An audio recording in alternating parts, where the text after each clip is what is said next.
o pior. É desemprego em massa, o sacrifício generalizou, a crise espalhou-se pelo mundo. Pois é, Raíssa.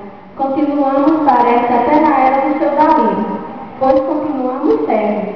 E do capitalismo, mais presos ainda, pois a injustiça dos nossos salários faz de nós escravos modernos, não diferentes do velho colonialismo. Gente! Atenção, ouvi falar que vai dar no rádio um anúncio de uma nova encíclica. Lembram que há 40 anos atrás foi lançada a Regra Noval?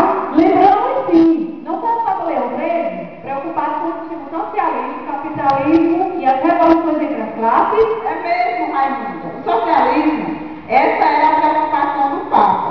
O medo de um sistema que pudesse tudo e perdesse a autoridade da igreja. Muito bem, amiga. Nós, mulheres, que fomos sempre desprestigiadas por esse sistema capitalista devastador, condenadas ao desprezo, ao trabalho forçado, escravos das tantas horas, sem esquecer que muitas foram jogadas ao léu, obrigadas a se prostituir, além do preconceito, tratadas como animais. Isso tudo em virtude da ganância por causa do egoísmo desses burgueses que se diziam esclarecidos e racionais. Sempre foram, na verdade, egocêntricos. Só pensam em enriquecer pela mão da obra do pobre trabalhador, que foi o maior trunfo para o enriquecimento deles, por proporcionar, através do excedente, um lucro para a sustentação desse maldito regime. Chame Laurinda para ela dar um relato. Eu vou trazer aqui a filha de minha amiga Rosinha, que era vítima também desse sistema. Vem aqui, Renata. Lembro que quando eu era pequena, era obrigada a ficar na fábrica com a minha mãe. Tinha que trabalhar na infância.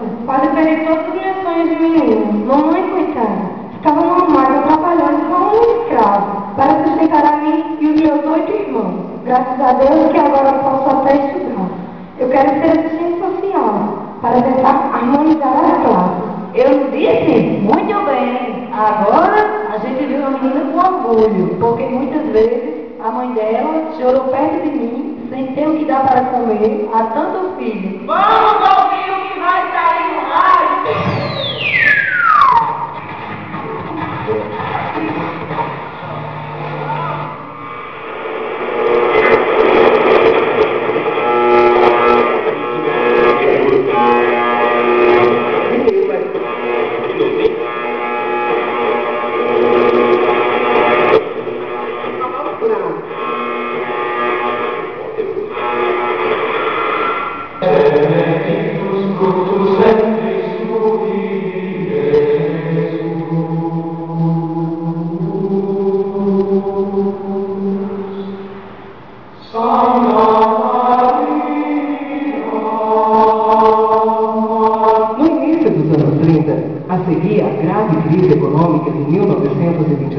O Papa Pio XI publica a encíclica 40º ano, 1931, comemorativa dos 40 anos da Rerum Novarum de Leão XIII, acerca da questão social. Nesta encíclica, o Papa relê um passado à luz de uma situação econômico-social em que a industrialização se juntara à expansão do poder dos grupos financeiros em âmbito nacional e internacional. Era um período pós-bélico, em que se iam afirmando na Europa os regimes totalitários, enquanto se exacerbava a luta de classes. A encíclica adverte para a falta de respeito pela liberdade de associação e reafirma os princípios de solidariedade e de colaboração para superar as antinomias sociais. As relações entre capital e trabalho devem dar-se sob o signo da colaboração. A 40º ano reafirma o princípio segundo o qual o salário deve ser proporcionado não só às necessidades do trabalhador, mas também às da sua família. O Estado, nas relações com o setor privado, deve aplicar o princípio da subsidiariedade, princípio que se tornará um elemento permanente da doutrina social. A encíclica refuta o liberalismo entendido como concorrência limitada das forças econômicas, mas reconfirma o direito à propriedade privada, evocando-lhe a sua função social, numa sociedade por reconstruir desde as bases econômicas, que se torna ela mesma e toda inteira a enfrentar. Pio XI sentiu o dever e a responsabilidade de promover o maior conhecimento, uma das mais exatas interpretações e uma urgente aplicação da lei moral reguladora das relações humanas para superar o conflito de classes e estabelecer uma nova ordem baseada na justiça e na caridade. Irmã Lúcia, nós, como servos de Deus, nos orgulhamos em ajudar os pobres. E é tão triste ver a situação do homem neste mundo, mas o Senhor nos deu a benevolência e o coração para amparar esses irmãos, com a caridade sempre pregada pela Igreja, como Cristo nos ensinou.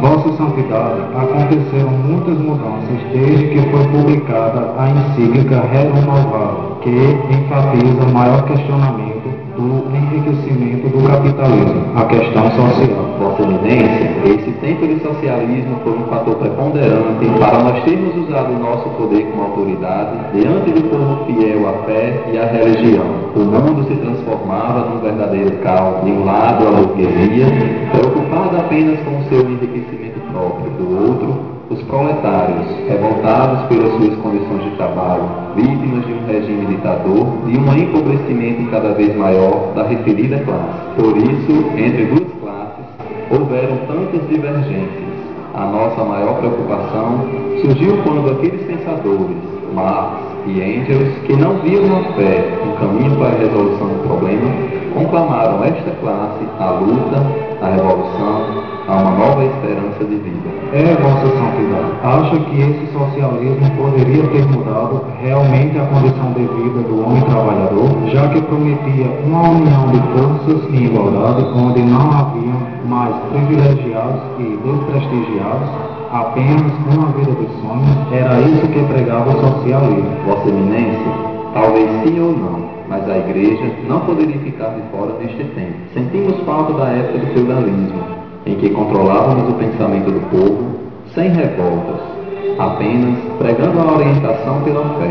Usamos nas encíclicas justamente essa nossa autoridade. Chamamos os fiéis operários a ouvir os nossos preceitos, diante de um mundo que parecia avançar para uma era sem controle, e precisamos intervir entre essas duas classes. Por isso, a Rerum Novarum merece essa comemoração 40 anos após, e estas pequenas modificações da 40º ano são evidenciadas pelas mudanças decorrentes desta encíclica. É verdade, Vossa Santidade. Se não vivemos uma igualdade realmente, mas o sistema econômico pelo menos não oprime da mesma forma o seu trabalhador. Notamos isso pela diminuição das horas, as melhores condições de saúde e uma sentença mais clara e justa, pois através dos nossos ensinamentos, nossos fiéis não se sobrepõem mais da mesma forma aos desmandos vícios do burguês, mas o socialismo seria, porém, um complicador dos nossos dogmas. Já imaginou o mundo vivendo um comunismo generalizado, sem Estado, ou classes se dizendo viver em igualdade, sem brigas? É impossível. Em toda sociedade sempre haverá divergências e toda sociedade só consegue viver com regras determinadas para que haja controle. É isso que a nossa fé gera, o controle da grande massa. Assim, podemos continuar conquistando os direitos da Igreja e, ao mesmo tempo, unindo-se aos outros órgãos que sustentam as classes empresariais e trabalhadoras. Foi justamente esse ponto que enfatizamos na nossa encíclica. Afinal, o que sempre buscamos foi o bem da humanidade. Vossa Santidade, nós conseguimos colocar em nossos fiéis a luz da fé, em comparação à ruína das almas, pois haviam desertores que tentaram distorcer o nosso verdadeiro intuito diante do povo.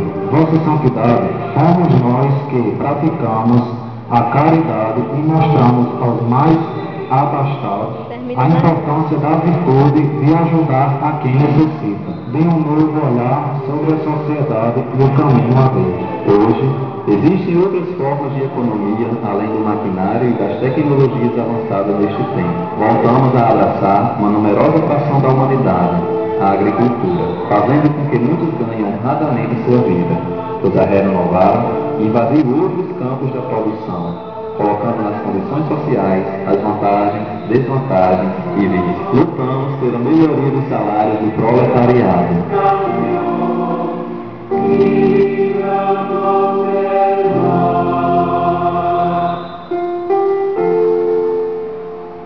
Vamos agora ao pronunciamento da Vossa Santidade, o Papa Pio XI.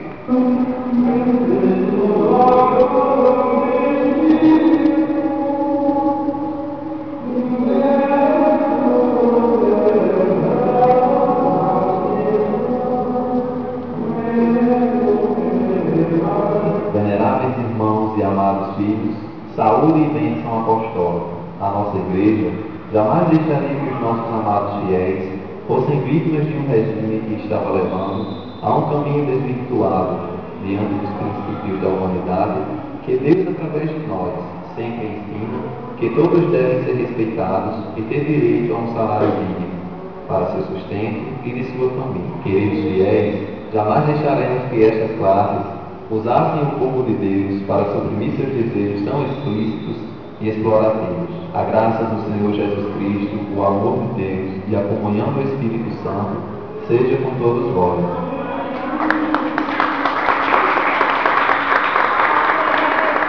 Quadragésimo ano, apresentada pelo grupo José Lúcio, Patrícia, Gisiane, Tatiane, Luana, Maciel, Régia, Lucilene, Renata, Ivanildo. Obrigada. Apresentação da